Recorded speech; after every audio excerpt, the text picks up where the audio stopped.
Voilà, bien-aimés, nous allons lire le 12e chapitre de l'Apocalypse. Alors, le sujet ici, c'est la femme et le dragon. Donc, n'oublions pas que nous sommes à la 7e trompette. Et lors de la 7e trompette, la parole commence par montrer la gloire de Dieu qui vient rétablir son règne sur la terre. Mais avant que cela soit définitif, voilà ce qui va se passer. Lisons ce que Jean voit comme vision. Alors, chapitre 12, verset 1. Un grand signe parut dans le ciel, une femme enveloppée du soleil, la lune sous ses pieds et une couronne de 12 étoiles sur sa tête.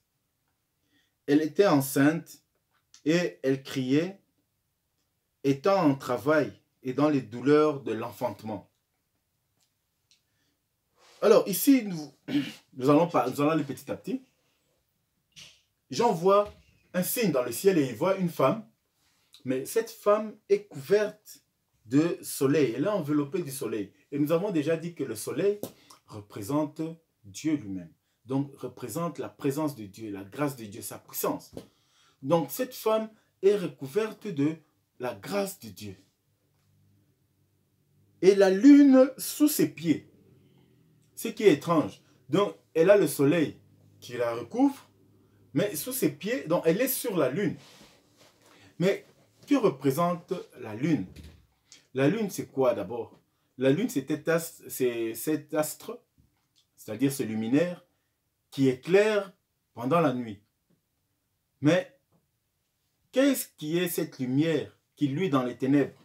Cette lumière qui éclaire pendant la nuit, c'est notre Seigneur Jésus-Christ. La Bible dit qu'il est, on l'appelle le soleil levant, mais on l'appelle aussi la lumière qui luit dans les ténèbres. Là où il y a les ténèbres dans le monde, c'est lui qui apporte la lumière. C'est pourquoi il nous a dit que vous êtes la lumière du monde. Le monde peut se trouver dans les ténèbres, mais c'est vous qui éclairez le monde. Nous sommes cette lumière qui luit dans les ténèbres.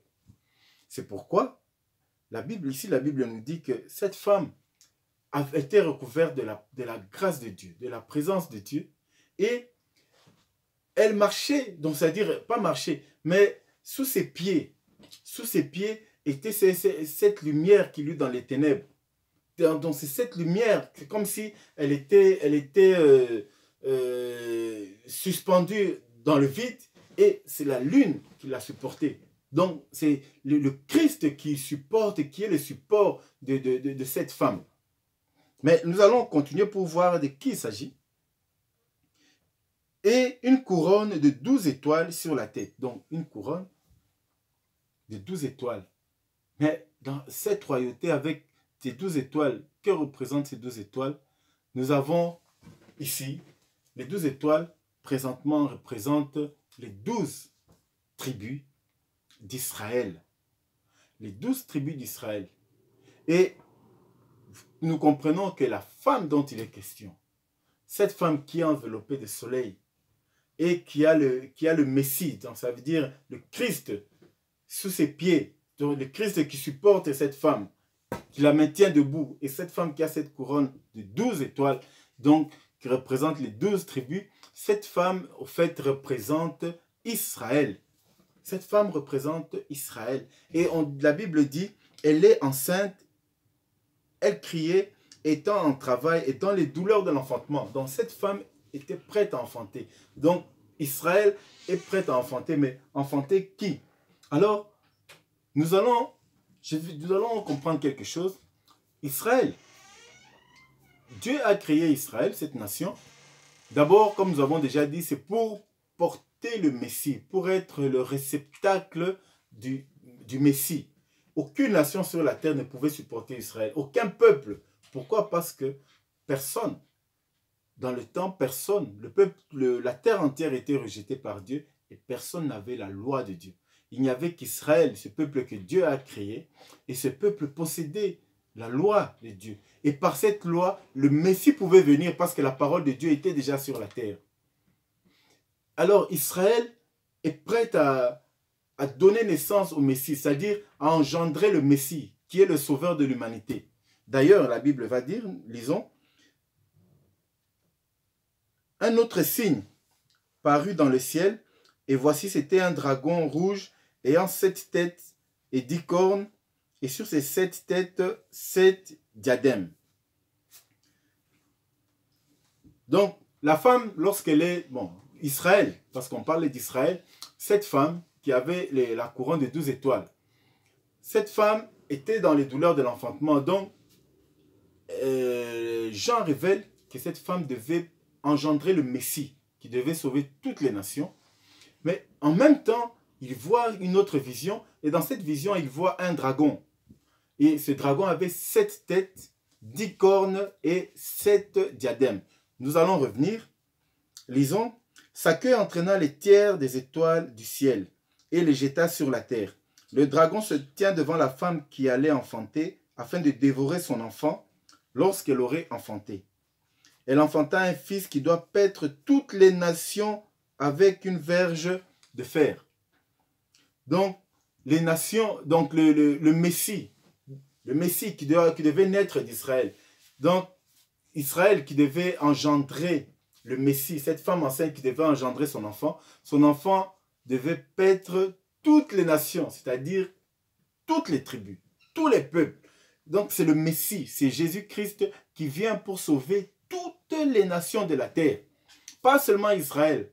Vous voyez qu'Israël n'est que, disons, ce peuple qui a été choisi pour que le Messie vienne à travers lui.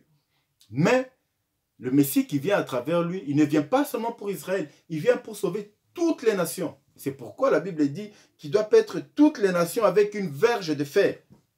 C'est-à-dire que sa loi doit être répandue dans toutes les nations. Il doit sauver toutes les nations de la terre. Donc la loi de Dieu ne s'arrête pas seulement aux Juifs. La loi de Dieu, c'est pour tous les peuples, pour toutes les tribus, pour toutes les nations.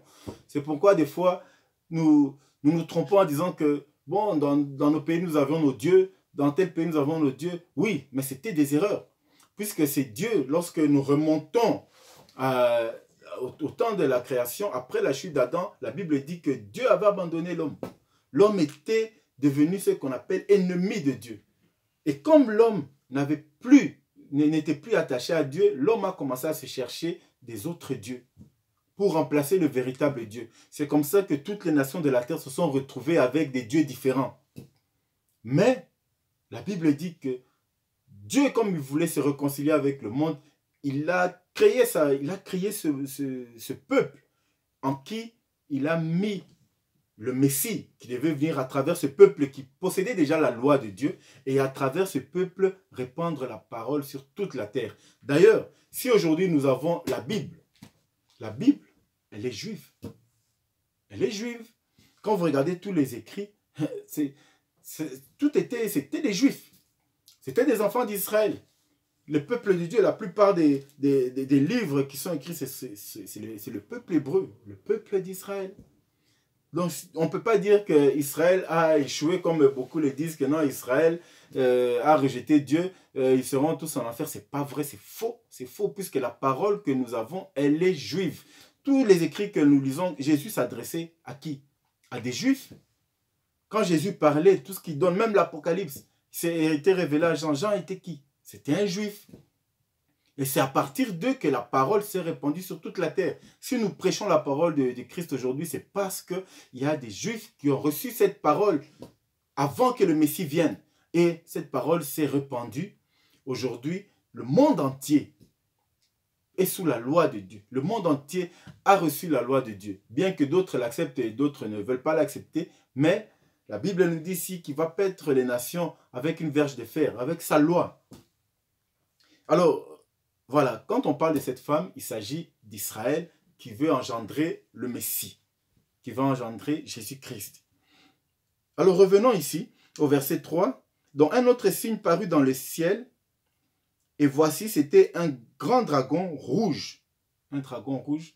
Dans le dragon, comme on a vu dans le cours passé, dans le dragon représente Satan, c'est Satan lui-même. Donc un dragon rouge, dans la couleur de feu, dans la couleur de la mort.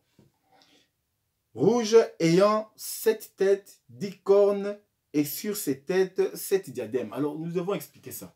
Alors, on voit un dragon. Déjà, on voit un dragon qui a 7 têtes. Et sur chaque tête, donc la Bible dit, il y a un diadème, c'est-à-dire 7 diadèmes sur les 7 têtes. Donc, les diadèmes, ce sont des formes de pierres précieuses qu'on met dans des couronnes royales, dans des couronnes des grands hommes, des hommes riches, des hommes puissants. Donc ça marque la royauté. Alors, le dragon avait 7 têtes et 10 cornes. Alors, que représentent les 7 têtes et pourquoi 10 cornes? Nous avons déjà vu lorsqu'on parlait des cornes, de la voix qui sortait des cornes de l'autel. Nous avons déjà dit que les cornes représentent des rois, représentent la royauté. Ça représente des rois. Mais quel roi? Nous allons y revenir. Parlons d'abord des 7 têtes. Que représentent les 7 têtes? Puisque le dragon, c'est Satan lui-même, mais il est représenté sous forme de 7 têtes. Pourquoi? Parce que Satan, depuis les temps anciens, avait déjà commencé à régner à travers des grandes puissances politiques. Et ces grandes puissances politiques, depuis le temps de l'Égypte, il y en a eu 6. Et ce qui arrive, c'est la 7e grande puissance mondiale. Alors, nous allons les énumérer. Les 7 têtes représentent quoi? La première tête, c'est la première puissance, la toute première puissance mondiale dominée par le diable, c'est l'Égypte. La deuxième puissance, c'est la Syrie. La troisième puissance, c'est Babylone. La quatrième puissance, nous avons, c'est l'empire médo-perse. La cinquième puissance, pardon, c'est l'empire grec. La cinquième puissance, c'est l'empire romain. Et nous avons la sixième puissance, c'est l'empire qui vient par l'Antéchrist. Je vais relire. Donc je disais, pardon, le premier c'est l'Égypte, la Syrie, Babylone. Nous avons Médo-Perse, nous avons grec, après l'empire grec, l'empire romain, et puis le septième, voilà, le septième c'est l'empire qui va régner tout à l'heure, la grande puissance qui est l'Antéchrist lui-même avec toutes les nations réunies, cette coalition de l'Antéchrist et de toutes les nations du monde. D'ailleurs, nous pouvons reparler de ça en parlant de la vision qu'avait reçue Daniel.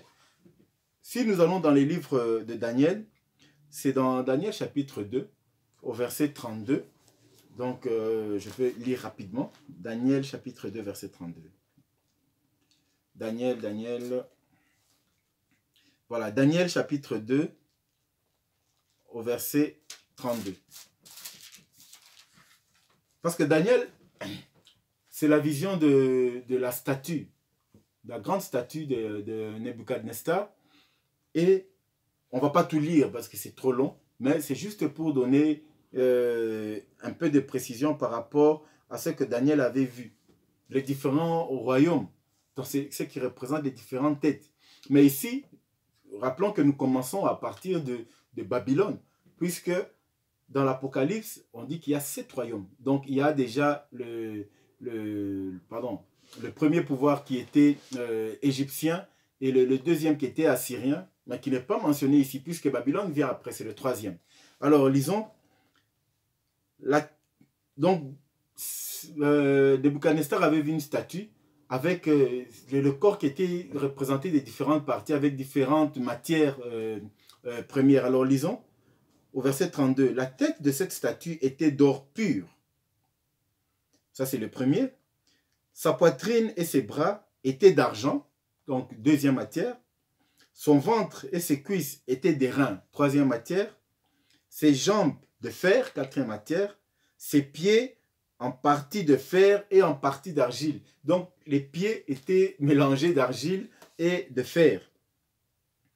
Et voilà, nous n'allons pas tout lire, c'était juste pour expliquer que voilà, Daniel avait donné l'explication en disant que c'était des différents empires, de différents royaumes qui ont régné, qui vont dominer sur la terre.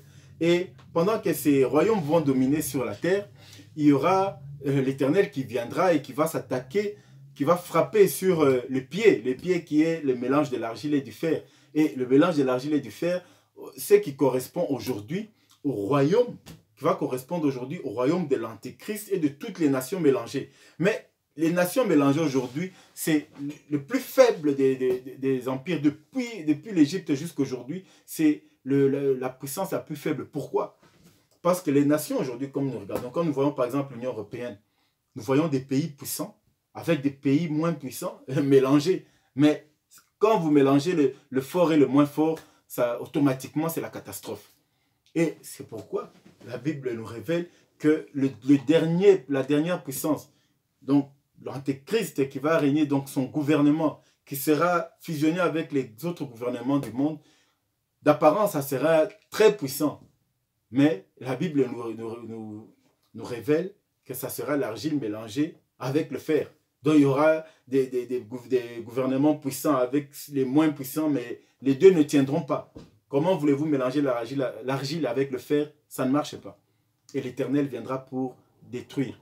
C'est pourquoi ici, quand on retourne dans l'Apocalypse chapitre 12, la Bible nous dit que le dragon avait 7 têtes. Donc les 7 têtes qui représentent toutes les grandes puissances qu'il a dirigées depuis le commencement du monde. Donc on a cité, donc, il s'agit de l'Égypte, la Syrie, Babylone, Médo-Perse, grec, romain et l'empire actuel qui sera de l'Antéchrist et de toutes les nations réunies, cette coalition. Voilà ce que représentent les 7 têtes. Et sur les 7 têtes, 7 diadèmes. C'est-à-dire que chaque empire, donc toutes les grandes puissances du diable depuis le commencement, les 7 grandes puissances sont des puissances qui sont vraiment, qui ont une royauté, une domination énorme sur le monde. Quand nous regardons l'Égypte, l'Égypte avait une domination sur la terre entière. La Syrie de même et tous les autres qui ont suivi. C'est pourquoi la Bible dit qu'il y avait 7 diadèmes. Donc, ces empires avaient une royauté, une élévation au-delà de ce que on peut imaginer. Puisque l'Égypte, quand on parle de l'Égypte aujourd'hui, on ne peut pas imaginer ce que ça pouvait représenter à l'époque. C'était impensable. Mais c'était une puissance qui était dominée par le diable lui-même. Et c'est ce qui va arriver encore dans les temps qui vont suivre avec l'Antéchrist et cette coalition. Il y aura ce diadème, c'est-à-dire c'est cette représentation royale.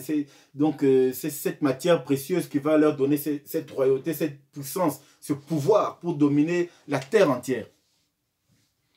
Et la Bible dit qu'il y avait 10 cornes. Alors quand on parle des cornes, on parle, comme on avait déjà vu, on parle de la royauté, mais on parle des rois. Donc, d'apparence, on pourrait dire qu'il s'agit de 10 rois, ou alors de 10 présidents. Mais il ne s'agit pas en réalité de 10 présidents. Ici, on entre dans un code biblique. Parce que 10, dans le code biblique, 10 représente le Dieu lui-même. C'est la valeur de Dieu lui-même, ça représente Dieu. Alors, qu'est-ce que ça veut dire? Pourquoi il a 7 têtes et 10 cornes? Mais les 10 cornes, pourquoi? Parce qu'il veut élever tous ces rois qui vont se mettre en coalition. Tous ces rois qui sont en coalition pour former cet empire du diable. Qu'est-ce qu'ils veulent? Leur but, c'est quoi? C'est d'être égal à Dieu. Comme nous avons déjà vu avant, Satan veut absolument être à la hauteur du Très-Haut. Et il va rentrer dans le code 10 pour dire que lui aussi, il veut s'égaler à Dieu. Il veut se faire Dieu. Sur la terre, il va régner comme un Dieu. Les rois de la terre qui vont s'unir pour faire cette coalition avec l'Antéchrist, tous ces rois vont s'unir de manière à être des dieux sur la terre, régner vraiment comme Dieu. Mais l'Éternel est toujours tout puissant et il viendra pour anéantir ce règne. Voilà pourquoi on voit cette bête, pardon, pas cette bête, mais ce dragon avec 7 têtes qui représentent les 7 puissances depuis l'Égypte jusqu'à la puissance de l'Antéchrist et les 10 cornes, les 10 cornes qui représentent tous les rois qui veulent s'élever au même titre que le roi des rois, le Seigneur, l'Éternel lui-même. Voilà que représentent les 7 têtes et les 10 cornes. Alors au verset 4, on nous dit que sa queue entraînait le tiers des étoiles. On a déjà dit que les étoiles représentent les anges. Donc, lorsque Satan a été chassé pour la première fois du ciel, qu'est-ce qui s'était passé? Satan est parti avec le tiers des anges. Donc imaginez la quantité d'anges qui avaient suivi, qui étaient séduits par Satan et qui l'ont suivi pour être perdus tous ensemble. Imaginez le tiers des anges. Ben, c'est énorme, c'est énorme. C'est une quantité énorme. C'est pourquoi quand vous voyez le mal qui s'est fait sur la terre, ça ne doit pas nous étonner, puisque Satan, quand il était chassé du ciel, il est parti avec le tiers. C'est-à-dire, quand on parle de la queue qui entraînait le tiers des étoiles, c'est-à-dire que ceux qui sont derrière lui, ceux qui s'attachent à lui, ceux qui suivent sa voie, sont aussi nombreux. Ils représentent le tiers des anges. Donc, c'est-à-dire une grande quantité d'anges. Une grande partie d'anges sont partis. Ils ont rejoint le camp de Satan. Ils ont été séduits par le pouvoir du diable. Alors, sa queue, on est au verset 4, sa queue entraînait le tiers des étoiles du ciel et les jeta sur la terre. Donc, c'est ce que je dis, donc ils ont quitté le ciel. Ceux qui étaient attachés à Dieu, au ciel de Dieu, au royaume éternel. Mais quand Satan est parti, il a entraîné le tiers des anges, qui eux tous se sont jetés sur la terre, donc ils ont quitté le ciel. Ils ont abandonné le ciel pour suivre les œuvres du dragon, qui est Satan lui-même. Voilà ce que signifie cette phrase. Et le dragon s'éteint devant la femme qui allait enfanter. Donc, le diable se dresse devant Israël. Je vous rappelle, nous sommes à la 7e trompette. À ce moment, les armées avaient déjà envahi Israël. Ils ont déjà envahi le temple. Et maintenant, le diable lui-même, le diable qui vient se tenir devant Israël, dont le dragon se tient devant la femme qui allait enfanter, afin de dévorer son enfant lorsqu'elle aurait enfanté. Donc le but du diable, c'est d'empêcher absolument que le Messie puisse revenir sur Israël. Pourquoi? Parce que le diable sait exactement, il sait qu'il n'y a aucune nation sur la terre qui peut recevoir le Messie. Qu'Israël, que le peuple de Dieu, que les peuples juifs, c'est-à-dire les enfants d'Israël eux-mêmes. Pourquoi? Parce qu'ils ont été conçus pour porter en eux le Messie. C'est pourquoi le Messie ne viendra pas au Congo. Il y a même une secte en Corée, je crois en Corée du Sud, qui s'appelle Mamine. Mais eux, qu'est-ce qu'ils disent? Ils disent que Jésus-Christ, tenez-vous bien, Jésus-Christ, lorsqu'il reviendra, il va revenir en Corée du Sud. Mais si Jésus revient en Corée du Sud, la Corée du Sud ne peut même plus exister. Pourquoi? Parce que ce pays n'est pas fait, il n'est pas conçu pour porter le Messie, la puissance du Messie. Vous savez, lorsque vous avez de l'acide, on ne met pas l'acide dans n'importe quel réceptacle. On vous dira l'acide, on le met dans un réceptacle, un bol en verre. Pourquoi? Parce que lorsque vous mettez l'acide, avec sa puissance de corrosion, ça ne peut pas détruire le verre. Mais si vous prenez l'acide et que vous mettez dans le plastique, quelques secondes après, le plastique est foutu. Pourquoi? Parce que ce n'est pas son réceptacle. C'est la même chose avec Jésus-Christ. Le Messie, avec la puissance, puisque c'est Dieu lui-même, il a conçu son pays de manière à pouvoir atterrir sur place. C'est pourquoi Jésus ne pouvait pas quitter Israël. Son ministère, il a passé en Israël. Parce que ce pays a été conçu pour le recevoir. Et ici, Satan veut absolument empêcher que le Messie puisse naître. C'est pourquoi vous avez vu, quand Jésus était né, on a ordonné de tuer tous les nouveau-nés. Mais ce plan avait échoué. Parce que Jésus-Christ est né et il a vaincu le monde, il a été enlevé au ciel. C'est pourquoi ici la Bible dit, au verset 5, « Elle enfanta un fils qui doit paître toutes les nations avec une verge de fer, et son enfant fut enlevé vers Dieu, vers son trône. Et la femme s'enfuit dans les déserts où elle avait un lieu préparé par Dieu, afin qu'elle fût nourrie pendant 1260 jours. » Donc 3 ans et demi. Donc qu'est-ce qui va se passer? Quand Israël sera assiégé par les nations, quand le temple sera foulé aux pieds, Israël, sous la menace du gouvernement de l'Antéchrist, qu'est-ce qu'il va faire? L'Israël sera obligé de fuir et d'aller se réfugier quelque part. La Bible dit que c'est un lieu qui était préparé par lui, par Dieu lui-même. Ça a été préparé pour lui par Dieu lui-même. Mais quel est ce lieu? Quel est le lieu qui a été préparé? nous avons une révélation dans le livre d'Ésaïe. Et nous pouvons lire, c'est dans Ésaïe chapitre 16, à partir du verset 1. Ésaïe chapitre 16, nous allons lire rapidement. Ésaïe chapitre 16, oui, à partir du verset 1. Voilà. Ésaïe chapitre 16, à partir du verset 1. Je lis. Envoyez les agneaux aux souverains du pays, envoyez-les de Séla par le désert, à la montagne de la fille de Sion. Tel un oiseau fugitif, tel une nichée effarouchée, telles seront les filles de Moab au passage de l'Arnon. Donc ici, il est en train de prophétiser sur ce qui va arriver à Israël. Donne conseil, fais justice, couvre-nous en plein midi de ton ombre, comme de la nuit. Cache ceux que l'on poursuit. Cache ceux que l'on poursuit. Ne trahis pas le fugitif. Laisse séjourner chez toi les exilés de Moab. Moab, nous allons revenir sur ça. Sois pour eux un refuge contre le dévastateur. Le dévastateur, il s'agit de qui? Il s'agit de Satan. Car l'oppression cessera et et la dévastation finira. Celui qui foule le pays disparaîtra. On a dit que le pays était foulé aux pieds. Donc le temple a été foulé par les nations. Et là, ici, dans la prophétie, il dit, celui qui foule le pays disparaîtra. Parce que Dieu va le vaincre. Et le trône s'affermira par la clémence. Et l'on y verra siéger fidèlement dans la maison de David. Un juge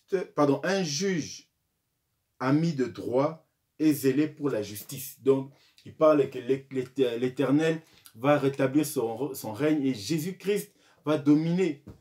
Il va vivre dans sa nation. Il va prendre la possession de sa nation pour l'éternité. Il va prendre possession de ce qu'on appelle la Nouvelle Jérusalem pour l'éternité. Voilà la prophétie. Mais quand on parle de Moab aujourd'hui, cette ville correspond. La ville de Moab dont on parle, dont Ésaïe parle, ça correspond à la ville de ce qu'on appelle Pétra et ça se trouve en Jordanie. Alors, la prophétie montre que ça sera en Jordanie que Jérusalem va fuir l'oppression de l'Antéchrist et de son pouvoir pour se réfugier en Jordanie. C'est pourquoi la Bible nous dit que la femme s'enfuit dans les déserts où elle avait un lieu préparé par Dieu, afin qu'elle y fût nourrie pendant 1260 jours, donc pendant 3 ans et demi, c'est-à-dire lorsque la tribulation va commencer, lorsque la grande tribulation va commencer, c'est-à-dire à partir de 3 ans et demi, les enfants d'Israël seront oppressés et ils seront obligés de fuir. Les Juifs vont quitter leur ville pour se retrouver en Jordanie. Donc, c'est-à-dire dans le lieu, dans la ville de Moab, ou la ville qui a été révélée par Ésaïe. Et c'est là où ils vont rester pendant 3 ans et demi. Donc, le temps, c'est-à-dire la durée du règne de l'Antéchrist. Alors, on continue. Verset 7. Ici, nous n'allons pas lire puisque nous avons déjà fait cet enseignement la fois passée. Nous allons sauter, nous allons commencer au verset 13. Quand le dragon, c'est-à-dire quand Satan, vit qu'il avait été précipité sur la terre, parce que n'oublions pas que Satan avait été chassé du ciel et il a été précipité sur la terre. Ça, c'est l'enseignement passé. Il poursuivit la femme qui avait enfanté l'enfant mâle, c'est-à-dire Satan va s'acharner sur Israël. Non, mais c'est incroyable. Satan va s'acharner sur Israël parce qu'il ne veut pas que le Messie revienne absolument. Il ne veut pas. Il ne veut pas que le monde soit sauvé. Et il sait que s'il arrive à détruire Israël, le Messie ne pourra pas revenir. Mais Dieu est puissant. Dieu va continuer à protéger Israël. Quand le dragon vit qu'il a été précipité sur la terre, il poursuivit la femme qui avait enfanté l'enfant mâle. Et les 2 ailes du grand aigle furent données à la femme afin qu'elle s'envolât au désert vers son lieu où elle est nourrie un temps, des temps et la moitié d'un temps, loin de la face du serpent. C'est-à-dire que Dieu va mettre en œuvre, il va donner cette puissance de l'aigle, c'est-à-dire, donc, il va donner toute la force, la puissance, il va mettre tout en œuvre de manière à ce que Israël puisse quitter Jérusalem et aller se réfugier dans la ville, c'est-à-dire dans la ville de Moab, comme l'a révélé Ésaïe. Ils vont aller se réfugier en Jordanie, et c'est là où l'Éternel va les nourrir, c'est-à-dire qu'il va les garder pendant 3 ans et demi. Mais ici, la Bible dit quelque chose, et ça, nous devons quand même essayer de comprendre. C'est-à-dire au verset 14, donc vers son lieu où elle est nourrie un temps, des temps et la moitié d'un temps. Nous devons comprendre ça. Un temps, des temps et la moitié de temps. Qu'est-ce que ça veut dire? Alors, lorsqu'on parle d'un temps, ici, ils seront nourris pendant un temps.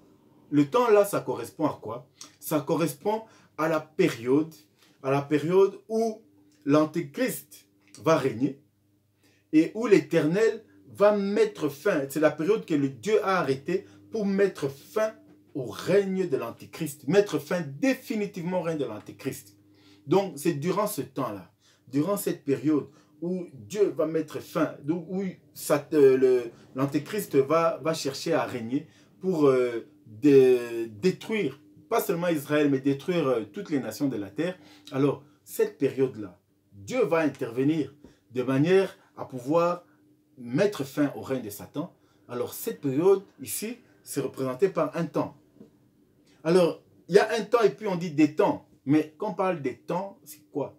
Alors, durant cette période où Dieu va mettre fin au règne de l'Antéchrist, il y aura ce qu'on appelle les 7 coupes. C'est-à-dire qu'il y aura des périodes différentes où Dieu va commencer à frapper. Il y aura une période où Dieu va frapper d'un fléau, d'une plaie. Il y aura une deuxième période où Dieu va encore frapper. Une troisième période jusqu'à 7 périodes. Ce qu'on appelle les 7 coupes. C'est là où vont commencer les 7 coupes.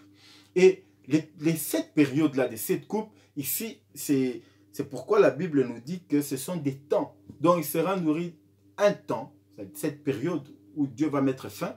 Des temps, c'est-à-dire que durant chaque période où Dieu va commencer à intervenir, où Dieu va frapper de manière à ce que le règne du diable puisse tomber, ça s'appelle des temps.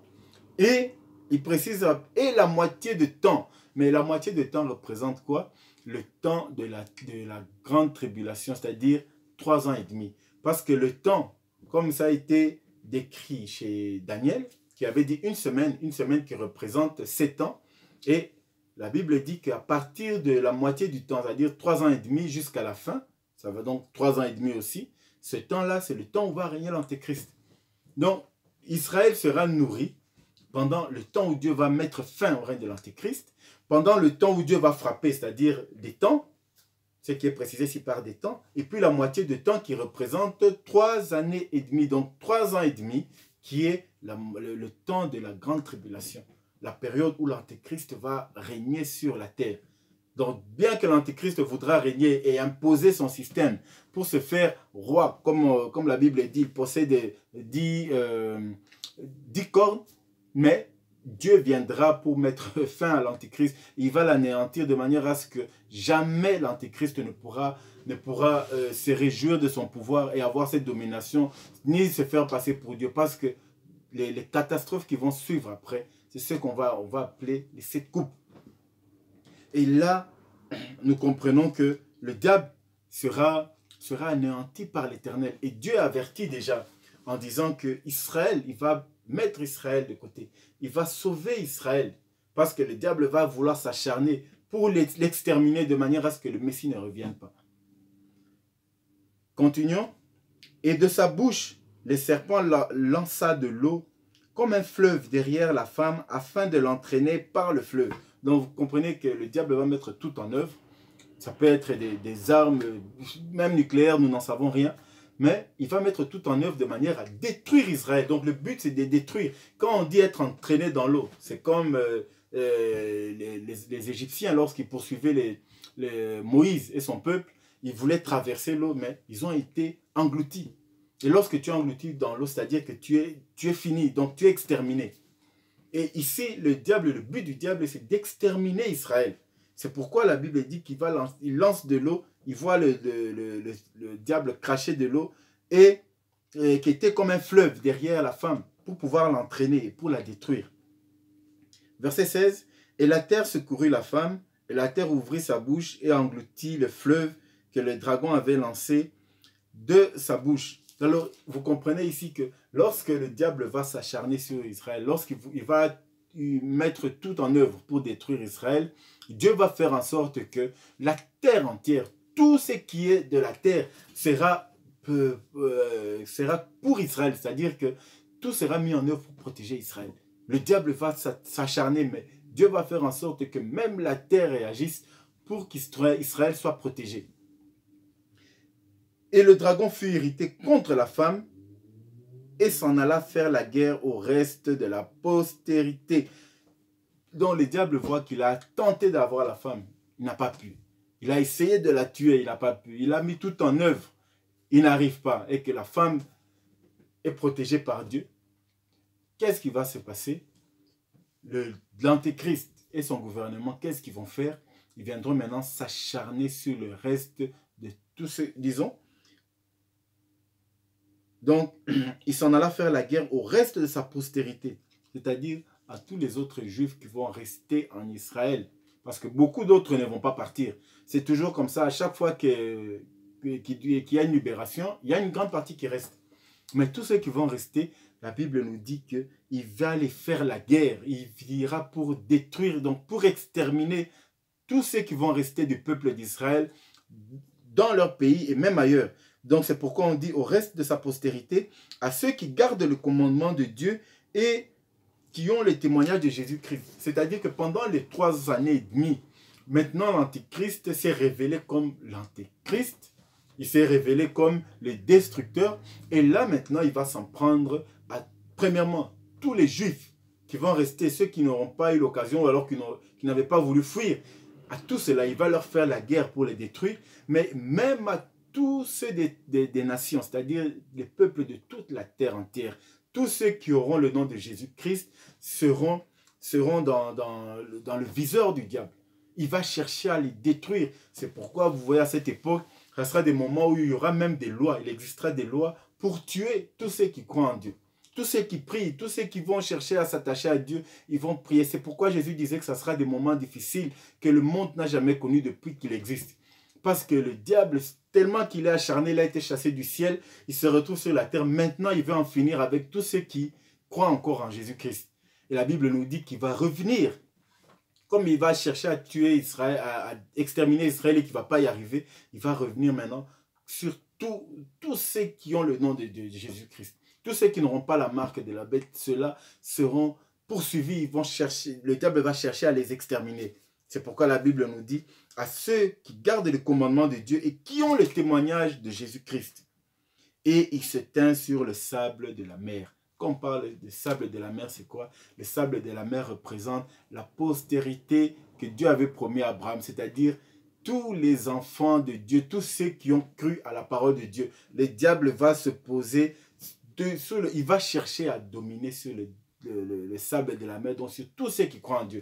C'est-à-dire tout celui qui ne va pas vouloir se rallier au diable, le diable sera le but de l'Antichrist et de son gouvernement sera de détruire, d'exterminer tous ceux qui veulent garder la parole de Dieu, qui ne veulent pas accepter leur gouvernement. C'est pourquoi la Bible dit qu'il se tient sur le sable de la mer. Parce que vous savez, Abraham, Dieu lui avait donné une promesse. Et dans cette promesse, il y avait 2 volets. Il a dit que je te donnerai une postérité comme les étoiles du ciel et comme le sable de la mer. Alors quand il parle des étoiles du ciel, je donnerai une postérité, ceux qui viendront de toi, par ta foi, ceux qui auront aussi la foi, auront cet héritage dans le ciel.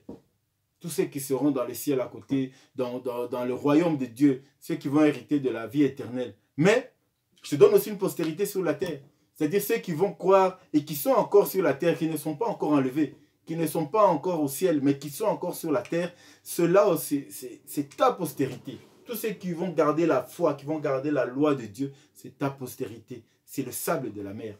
Et ici, la Bible nous dit que le diable, évidemment, il ne peut pas s'attaquer aux étoiles du ciel puisqu'ils sont déjà au ciel, ils sont déjà sauvés. Mais ceux qui sont encore sur la terre et qui croient à la parole de Dieu, ceux qui sont attachés à la parole de Dieu, sur la terre, le diable va s'acharner. Il va chercher à les détruire.